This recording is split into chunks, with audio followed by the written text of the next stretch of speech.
No one else? Well, I've You been in a funk and because you haven't been on the I call? yeah. Well, anyways, I didn't want to go door knocking because of my mood. I was like depressed and stuff. But I did it anyway because like fuck your mood, follow the plan. So and I didn't want to do it at first, but I just did it. And it ended up like really helping me and I felt like way better and it turned out like I think I need, I guess, talking to people to gain I need that energy, I guess, talking to people to feel good, I guess. So I need the door knocking. Even though I didn't want to do it at first, I felt good about it at the end. I love that. Good Yeah. job. Good job, Joanna. Yeah. Joanne, just getting out there, right? Even if you don't feel like it, got a plan to follow. That's awesome. That's called discipline. Yeah. Proud of you. Real proud of you. Or good to see you back. Missed you. How about the rest of yous? The quiet bro. I got one from this weekend. What you got? So I showed this family from California. They were here in Tucson for the weekend, so I showed them three homes. And their main goal was to kind of just get a feel for Tucson in general, just because it's cheaper. But two of the things I tried differently was one, I asked a bunch of questions to understand the situation better, and it helped a lot within that 1 hour of showing to really understand the situation. And then that weekend, when they went home, they added me as their agent on Zillow without me even talking about it or mentioning it, which is something I'm actually supposed to do. But they did anyway, and I didn't even bring it up. So that's nice. There you go, buddy. Wait, what does that mean? They added you as an agent on Zillow. So on Zillow, when they add you as an agent for like a year, anytime they look at homes, they view homes, they save searches, I can see all of that. And if they want to get in contact about any properties, it'll automatically route it to me. It's like tying them to you as like you're their agent, And which how is do we do this? Marvin? you get someone that is wanting to buy a house looking on Zillow to add you as their agent on Zillow. We can't add ourselves. They have to do it, Yep. is what you're saying. They have to do it. Yeah. And you can like send them a request and like let them know, which is what I was supposed to kind of add into my script. Hey, I'm gonna send you a just kind of like a friend request on Zillow just so we can stay in touch. But I didn't. But it worked out anyway because we had such a good time and a good showing. And they were super appreciative and super nice. So I enjoyed that. And Oh, Sunday I got to do absolutely nothing for the first time in forever since starting, it was nice. in the first time in forever. I like it. All right. Maggie's asked Caitlin, how can I see your Facebook? So I've added Caitlin's Facebook to the chat. Caitlin's about to get blown up with some Facebook invites. Oh, hell yeah. Sorry, I was putting gas in my tire. But yeah, I have my personal Facebook, but I also have a business page. I share everything to my personal Facebook also because I have like almost 4,000 friends. Um so it's really both of them. But yeah, I'll add you. There you go. Okay. Other shares, other victories, other wins. There's a lot of you on this morning. I had I went under contract on one of my listings. It's been up for over 50 days, and then I'm looking like I'm probably getting an offer on my new listing that just went live on Friday. Congrats. That's awesome. Super cool. Yeah. Well, love that. Momentum, market changes, market's moving. I think things are happening in the market that's going to help us become better agents by selling houses, right? There is something going on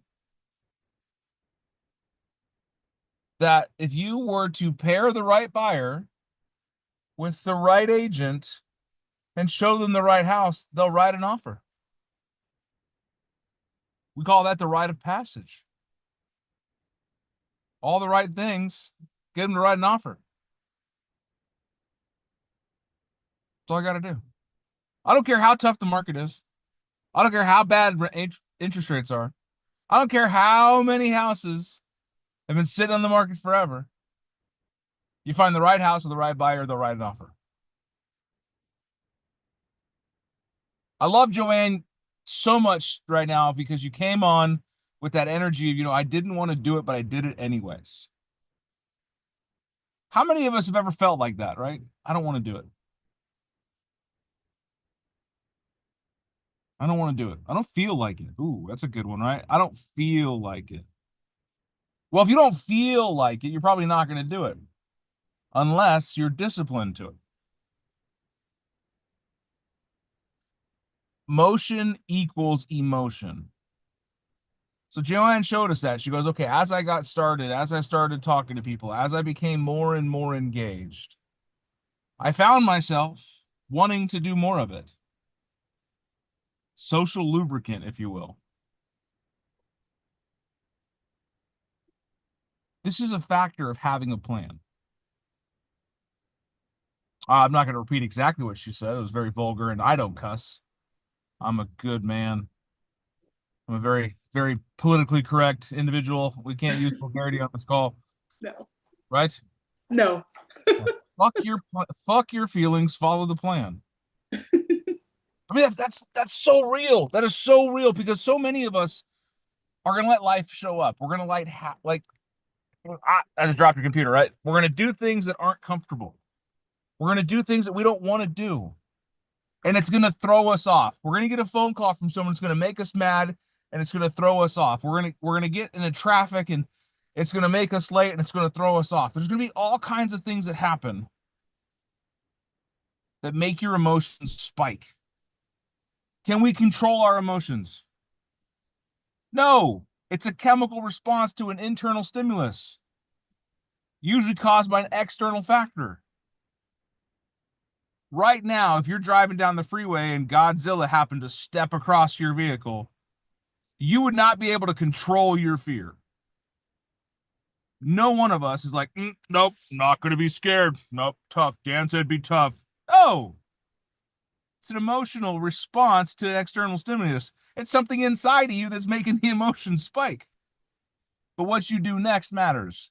How we think, how we act, and how we return back to center. Follow the plan. I like to talk about the plan like getting home. If every one of you right now was out in the middle of somewhere and you had to get home, would anything stop you from getting home? No. What if you're mad? Are you going to go home? Yeah. What if you're tired? Pull over, take a nap, and then go home. What if the roadway's washed out?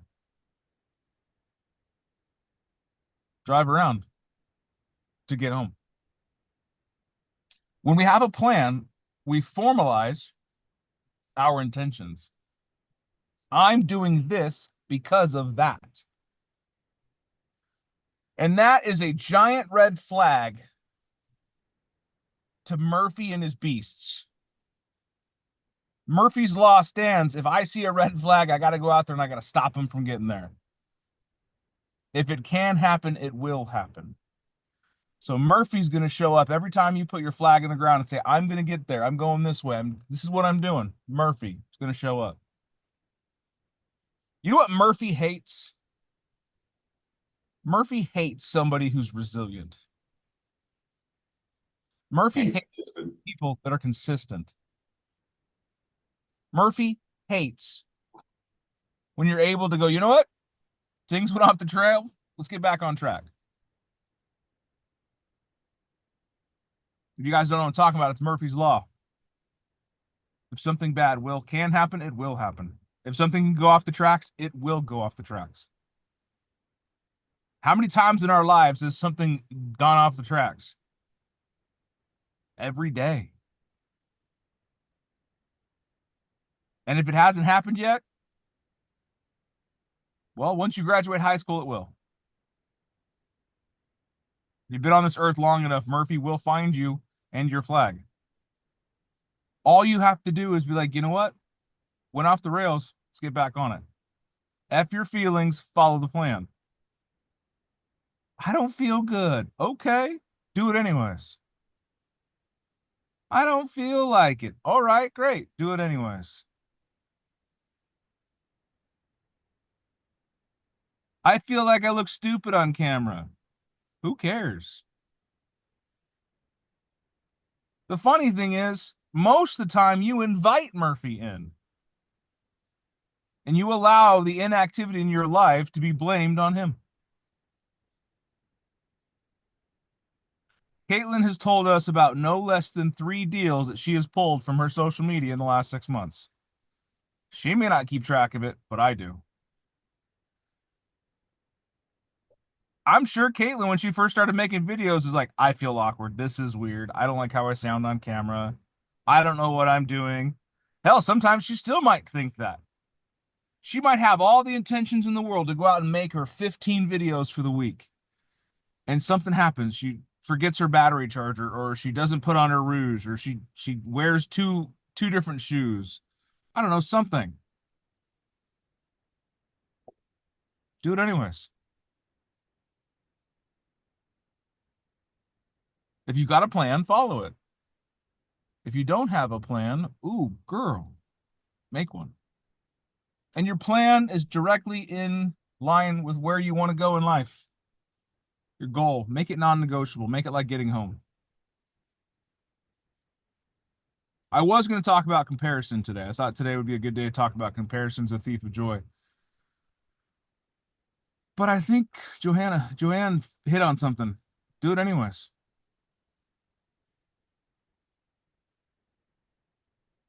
What is something right now? Let's be honest with each other. Share it so everyone else can hear it.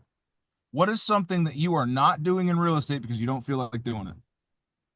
It's not the right time.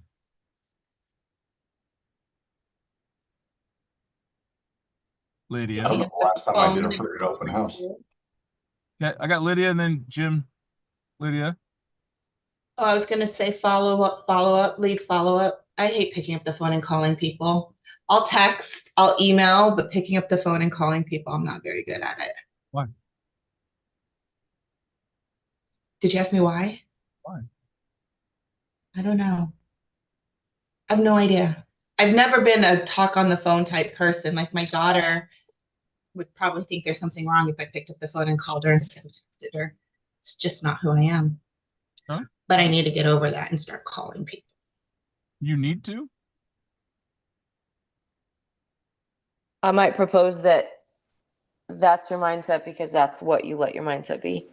You're not good at it because that's what you've already allowed yourself to accept. Right. Sounds like a limiting belief that it's became a story you told yourself. Absolutely, 1,000%. I agree with you both. I have a hard time with rejection, so calling people is like a struggle for me as well. But like mine would be like cold calling, you know. I feel like I feel like I have a connection if I've met someone, so that one's not like as big. But if they don't know me, I feel like I have to prove myself within like 10 seconds, and I just feel like I get really overwhelmed and I don't know what to say, and then I end up just not wanting to do it, you know. Because you don't feel like it? You feel like you're gonna fail. Because I feel like I'm gonna fail, yeah. Yep. What happens if you fail? What happens? Yeah, what happens? Nothing, I guess. Theoretically, you just move on to the next person, I guess. Does anyone remember the decision arc I taught you many, many months ago? 3 questions that decide any factor. What's the No. upside? Write this down. What's the upside? What happens if it goes well? What's the upside, the benefit, the success, the good things? What's the goodness? What's the upside? Second question, what do you think it is? What's the downside? Right? The opposite of that. What's the downside? What could go wrong? What's the worst thing that could possibly happen? And the final question, it anchors it all together. Am I okay with the downside? So let's put that decision arc into test, right? Caitlin, Got to cold call some people. What's the upside? I get business. I get a lead. Heck yeah, right? You get to go to Disney World in your brand new Porsche. Yeah. Yeah. What's the downside? I feel uncomfortable, I guess. Are you okay Yeah. feeling uncomfortable? Yeah. Then do the calls. Oh, wow, that was easy. It does seem so much easier when you just say it like that. It is. It's how we reframe. In the chat, I put the 3 S's that I want you guys to remember: story, state, strategy. What story are we telling ourselves? Right? Are we putting this big, scary, hairy mask on whatever we're trying to do so that makes it a bigger thing, a scarier monster?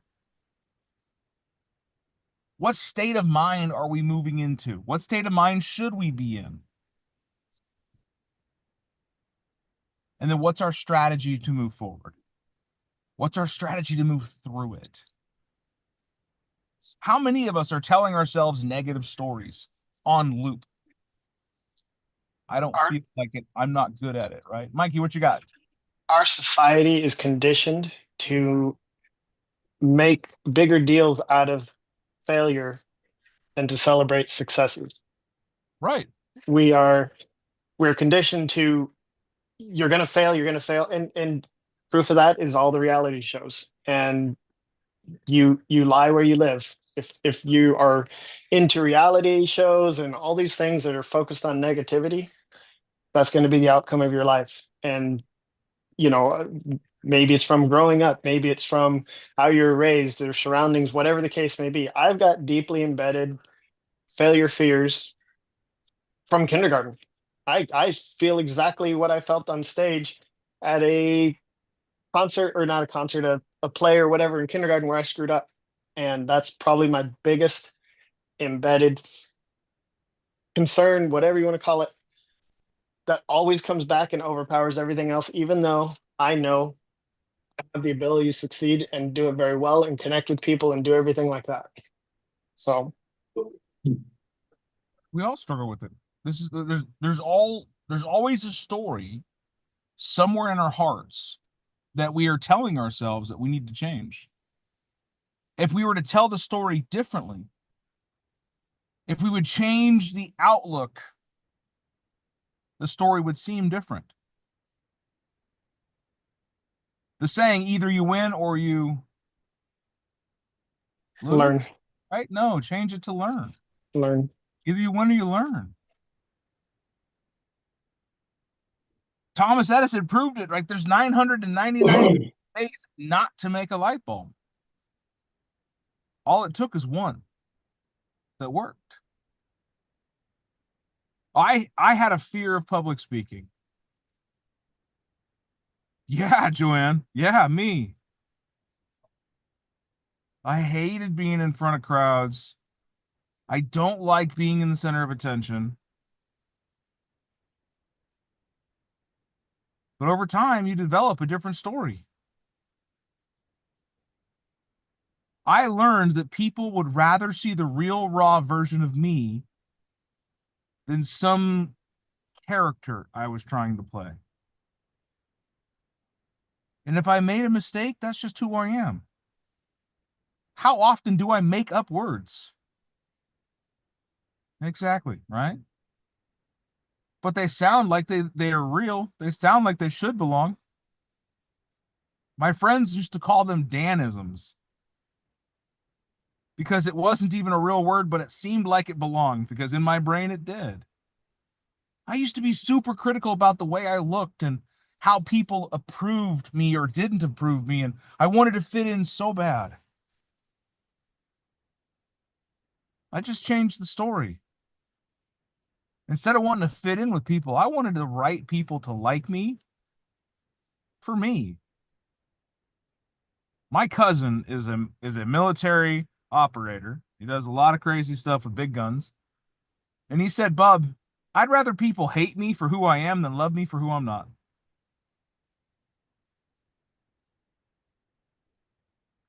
I've never been a trend follower. I grew up lower middle class, right? We weren't poor, but we didn't have much. That's why if you guys ever notice, I wear a lot of plain t-shirts. I don't like logos because I grew up without them.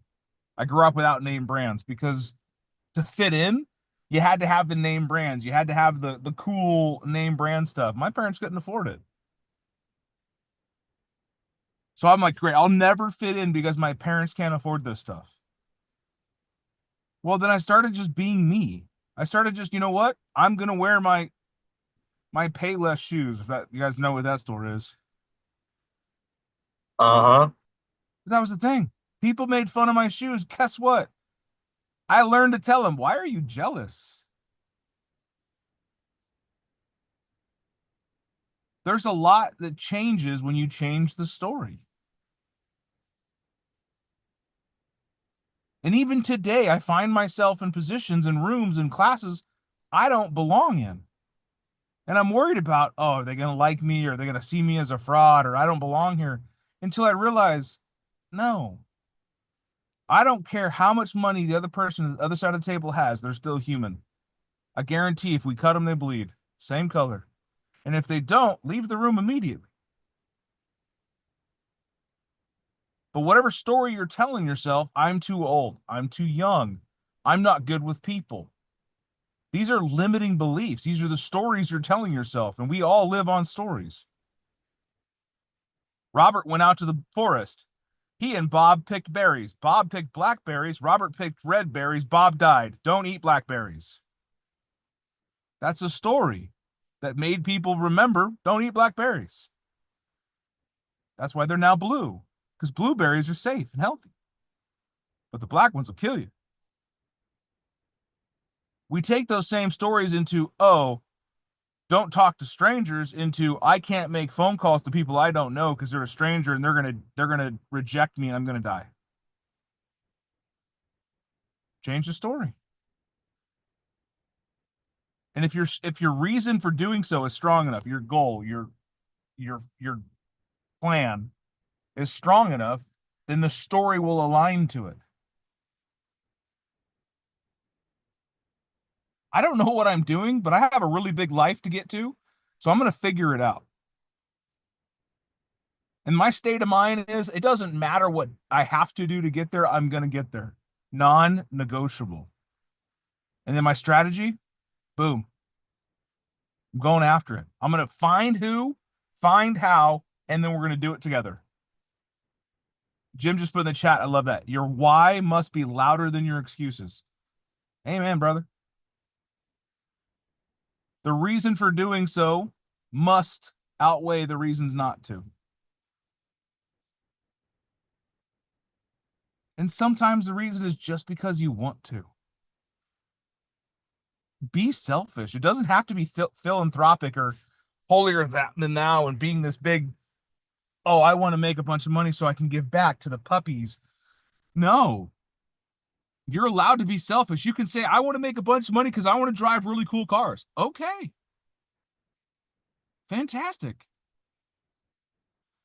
I want to drive really cool cars because I think my nephew will like it. And I want my nephew to be the coolest kid at school.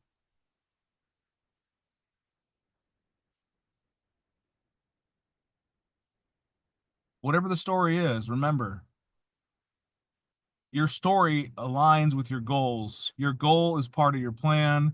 And if you don't feel it, you're just hurting yourself. F your feelings, do it anyways. I don't want to. I don't feel like it. Ooh, who cares? My buddy Jake, you guys, he was on the calls for a while. He went to a different brokerage. The dude's like 4 foot wide at the shoulders. He's a monster. 6'5", just Greek god of a man. Does fighting, probably wrestles bears on the weekend. Like, the dude's a beast. And he's got a saying, it's who cares? Who cares? Nobody. He's like, you know what? I ran a marathon this weekend. Who cares? Nobody. Oh, you broke your leg? Who cares? Nobody. Pick up your shit, get back to work. Who cares? It doesn't matter how high the wind or how bad the fall. Who cares? Get up. The funny thing is, you ever seen a toddler fall? What's the first thing they do? Look around to see if anybody saw them. Yeah. Why is that, Mara? Because they'll cry if you come running, but if you go, you're okay, they'll just get up and run away. Yeah. Stone, oh, my son, my youngest son, I remember he was 2 years old. He whacked himself so hard on the tile, like left a bump in his forehead. And my first thought was, ooh, damn. And he looked up at me like, Daddy, what do I do now? I'm all, you all right, Bubba? Come here. And he came to me and he started crying. And the second time he did it, he bumped his head and he looked right at me and I said, you're fine. And he like touched his head. And you could see the goose egg already forming. I'm like, your mom's gonna kill me. But he did. We tend to hurt ourselves, or we get in a situation and we look around to see who's watching. Who cares? Go do it anyways. Misery loves company. Quit inviting it over. You will find 10 people that will talk you out of doing something to better your life before you find the one person that says, hell yeah, brother, you got this. Whatever you need, I'm there for you. You'll find 10 people to say, why are you working so hard? Why are you doing this? You work too much. You should take a day off. You shouldn't answer your phone during dinner time, right? Have any of these things been resonating in your life? Have you heard that at all yet? You work too much. Why are you doing this? You need a vacation. You should take some time off. You need to stop and smell the roses. No, I don't. I need to hustle so that I can have a big enough greenhouse. I can have every flavor of rose ever made.